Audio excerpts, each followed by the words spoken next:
자, 안녕하세요. 오늘은 이제 가설 건축물부터 보도록 하겠습니다. 교재 페이지 141페이지고요. 자, 요 부분 지금 배우고 있습니다. 가설 건축물은요, 허가 대상 가설 건축물이 있고, 그 다음에 밑에 보면은 신고 대상 가설 건축물이 있어요. 그런데 이 신고 대상 가설 건축물이 이제 메인인데, 특별한 경우 허가 대상 가설 건축물이 있다는 건데요. 이거는 딱 요 조건에만 해당될 때입니다. 도시군 계획 시설 및 도시군 계획 시설 예정지, 시설 부지 및 그 예정지에서 이 가설 건축물을 건축하려는 자는요, 시장군수구청장의 허가를 받도록 그렇게 하고 있습니다. 왜 그러냐면은 도시군계획 시설 부지이기 때문에 그래요. 그러니까 도시군계획 시설 부지에서 이제 조금 있으면은 뭐 도로가 뚫린다거나 대규모 공원이 들어선다거나 그런 공적인 목적으로 활용될 부지인데 여기에다가 무슨 가설 건축물을 건축하는 것이 문제가 되는 거죠. 그래서 특별한 경우 아니면은 이제 허가를 안 해준다는 거예요. 그런데 꼭 필요한 경우는 이제 건축을 해야 되겠죠. 가설 건축물이라도요. 이제 그런 경우 이제 허가를 받아서 건축하도록 그렇게 하는 겁니다. 그래서 이제 허가할 수 없는 가설 건축물이 이렇게 되는 것이고요. 이런 경우가 아니면은 허가를 할 수 있도록 해야 됩니다. 그러면 허가할 수 없는 건축물을 보면은 이 도시군계획 시설 부지에서의 개발 행위 허가에 위배되는 경우 허가할 수 없죠. 이 밑에 있는 내용은요, 이해를 하셔야 돼요. 이거 그냥 무작정 암기하려고 그러면은 예외가 또 이렇게 존재하기 때문에 되게 헷갈립니다. 그냥 이해하시면은 쉽게 받아들일 수 있어요. 개발 행위에 위배되니까, 허가에 위배되는 사항이니까 허가할 수 없지. 그렇게 암기를 하시는 거예요. 그러니까 개발 행위 허가에 위배되는 경우가 아니면은 위배가 되지 않기 때문에 허가를 해야 된다는 얘기고요. 그 다음에 4층 이상인 경우 허가할 수 없어요. 그러니까 높은 층의 건물을 짓지 말라는 거죠. 그러니까 허가할 수 있는 경우는 4층 이상이 아닌 경우, 그러니까 3층 이하인 경우라고 생각하시면 되죠. 4층 미만인 경우도 되지만 그 말인즉 3층 이하이니까요. 3층 이하인 경우 허가를 해야 되는 거고요. 자, 그리고 이 밑에 있는 경우도 자, 허가를 할 수 없어요. 왜냐? 이 조례로 정하는 바에 따르지 않았기 때문에요. 자, 허가를 할 수 없는 경우 콘크리트 조 또는 철근 콘크리트조가 아니어야 되는데 만약에 이렇게 튼튼하게 철근 콘크리트조로 지어버리면은 금방 허물 수가 없죠. 허물 때도 굉장히 고생하죠. 이게 아니어야만 허가를 내줄 수 있는 거예요. 그러니까 철근 콘크리트로 지으면 허가를 받을 수 없다. 그리고 이런 게 아닌 거는 이제 가설 건축물일 때 허가를 받을 수 있다. 자, 그 다음에 여기에 짓는 이 가설 건축물은요, 존치 기간이 3년 이내여야 돼요. 너무 오래 존재할 수 없습니다. 그런데 다만 이 도시군계획 사업 시행이 3년 이후에도 계속 이어진다 그러면은 그 시행될 때까지는 그 기간을 연장할 수 있도록 해줍니다. 그런데 이런 조건이 없으면요, 일단은 존치기간이 3년 넘는 것은 허가를 받을 수가 없고요. 존치기간이 3년 이내인 경우 허가를 받을 수 있다. 그런 내용인 거죠. 그리고 전기, 수도, 가스 등 새로운 간선 공급 설비의 설치가 필요한 것은 이게 너무 복잡해지는 거예요, 일이. 그래서 안 되고요. 필요하지 않을 때 허가를 해줄 수 있습니다. 그리고 공동주택, 판매시설, 운수시설 등으로서 분양을 목적으로 건축하는 건축물은 안 된다 이거예요. 왜냐? 분양을 받아가지고 뭐 장사를 하고 뭐 하려고 그러는데 이거 허물어야 되잖아요. 그러니까 애초에 분양을 목적으로 하는 것은 허가를 해주지 않습니다.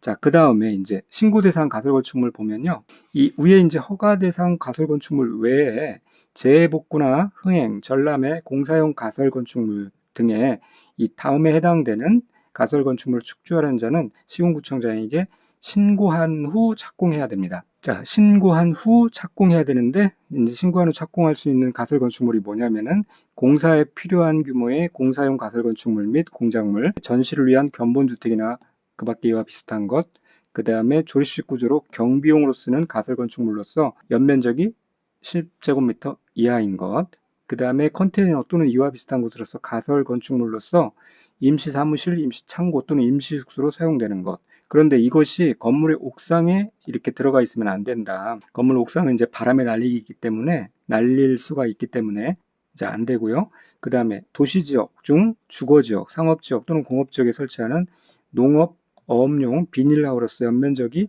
100제곱미터 이상인 것. 그리고 연면적이 100m 이상인 간이 축사용 비닐하우스 또는 청막 구조 건축물. 그 다음에 야외 흡연실 용도로 쓰는 가설 건축물로서 연면적이 50제곱미터 이하인 것.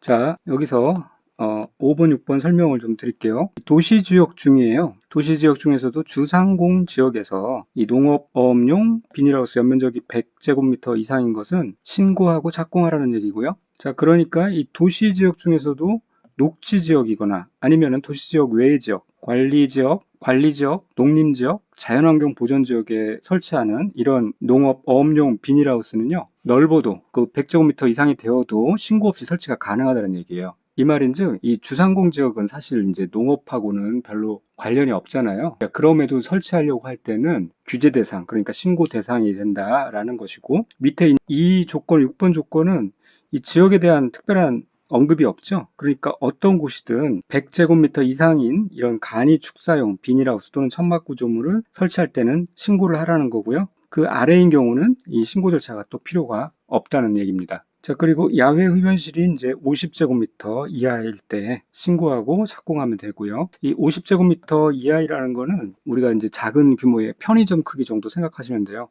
거기에 만약에 담배를 핀다 그러면 30명 정도 들어갈 수 있다고 그래요. 그 정도. 예, 그 정도 야외 흡연실. 자, 알아두시면 되고요.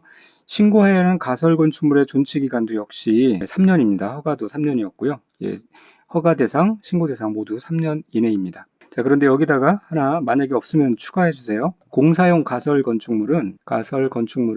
화면 정지하시고 써주시기 바랍니다. 자, 공사용 가설 건축물은요. 공사 완료까지의 기간으로 합니다. 공사 완료까지 이제 가설 건축물이 필요하기 때문에 그렇고요. 이 가설 건축물의 존치 기간 연장도 보면은 연장 통지라기보다도 이렇게 표현한다기보다도 사전 통지라고 하는 게 좋겠습니다. 그리고 이렇게 좀 바꿔주시는 게 더 좋을 것 같고요. 특별자치시장, 특별자치도지사, 시장, 군수구청장은 가설 건축물의 존치 기간 만료 일 30일 전까지 해당 가설 건축물의 건축주에게 존치기간의 만료 등의 사항을 알려줘야 됩니다. 그것은 이제 사전 통지라고 하는 거예요. 30일 전까지 알려줘야 되고요. 자, 이때 이제 가설 존치기간을 연장을 만약에 하려고 한다면 그 가설 건축물의 건축주는 요 구분에 따라서 시장군수구청장에게 뭐 허가를 신청할 수도 있고요. 신고를 할 수도 있어요.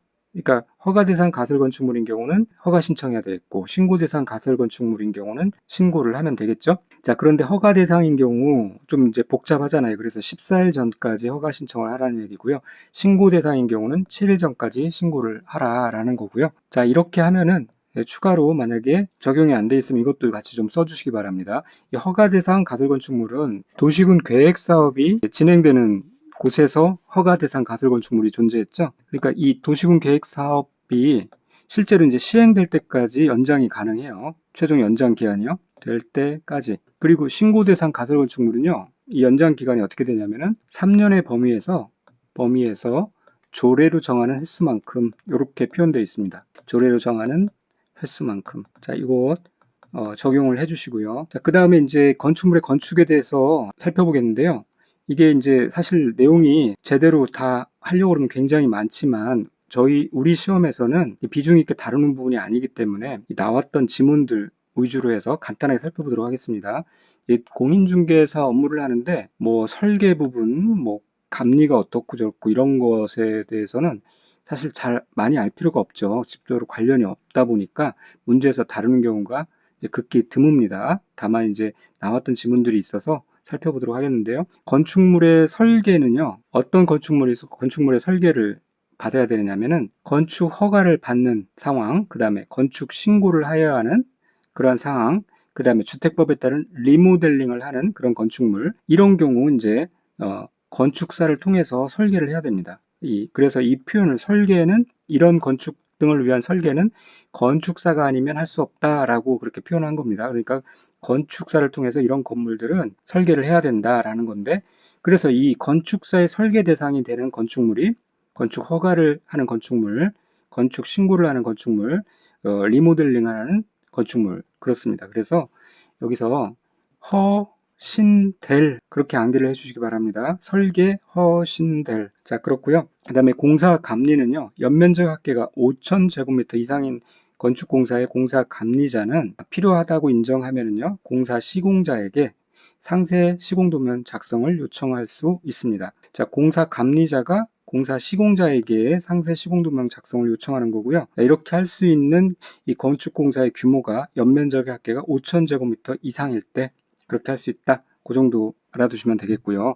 중요한 것에 더 집중하는 게 낫기 때문에 이 정도 해보고 넘어가도록 하겠습니다. 그 다음에 건축물의 사용 승인에 대한 부분도 시험에 그렇게 많이 나오는 부분은 아닌데요.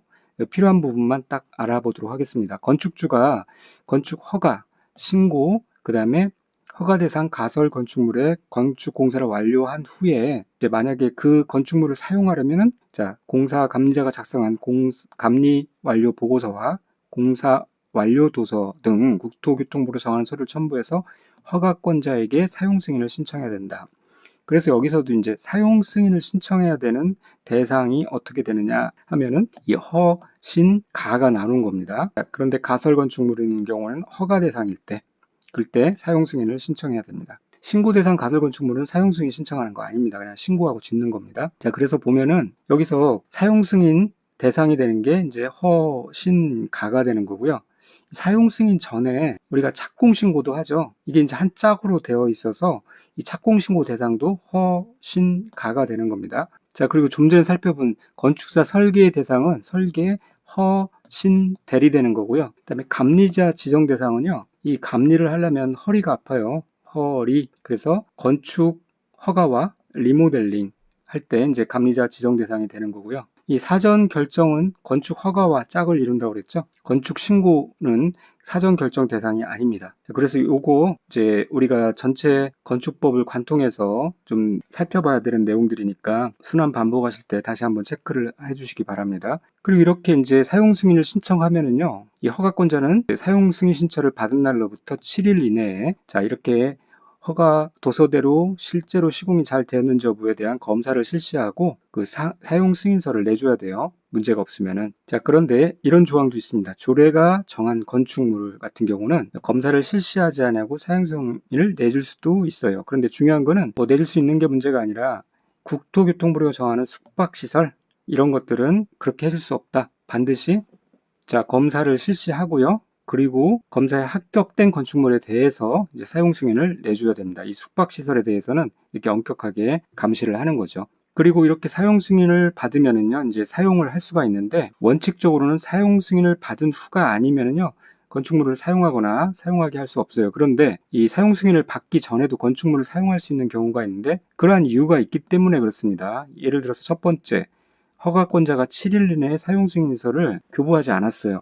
원래 허가권자가 7일 내에 사용 승인서를 내줘야 되는데 이건 이제 허가권자 잘못이죠. 내주지 않았기 때문에 그러면은 마냥 기다릴 수 없으니 건축물을 사용할 수 있다는 거고요. 어떤 경우는 기간을 정해서 임시 사용 승인을 내준 경우가 있어요. 자, 그래서 임시 사용 승인을 내주는 경우 이제 밑에 살펴볼 건데 그런 경우도 건축물을 사용할 수 있도록 해줍니다. 자, 어쨌든 이렇게 사용 승인을 받으면 어떤 효과가 있느냐 이렇게 사용 승인을 받은 경우는요 자 이런 것들 이런 거에 따른 사용 승인 준공검사 또는 등록 신청 등을 받거나 한 것으로 본다 간주해 준다 그런 것인데 요 하수도 대기 요 키워드만 보시면 되겠습니다. 하수도법에 따른 이런 준공검사 및 개인 하수처리 시설의 준공검사를 받은 것으로 보고요. 대기환경 보존법에 따른 대기오염물질 배출시설의 가동 개시 신고를 한 것으로 봅니다. 자, 임시 사용 승인 나왔죠? 임시 사용 승인을 해준 사람도 이제 허가권자입니다. 이 허가권자가 정식으로 이제 사용 승인을 교부하기 전에 이미 이제 공사가 완료돼 갖고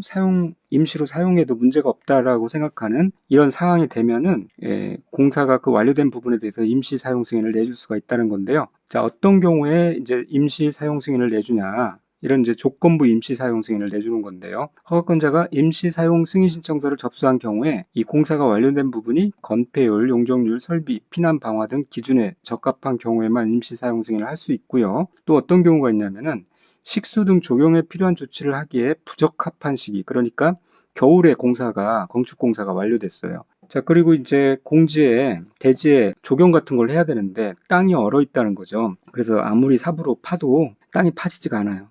건물은 근데 완성이 됐어요.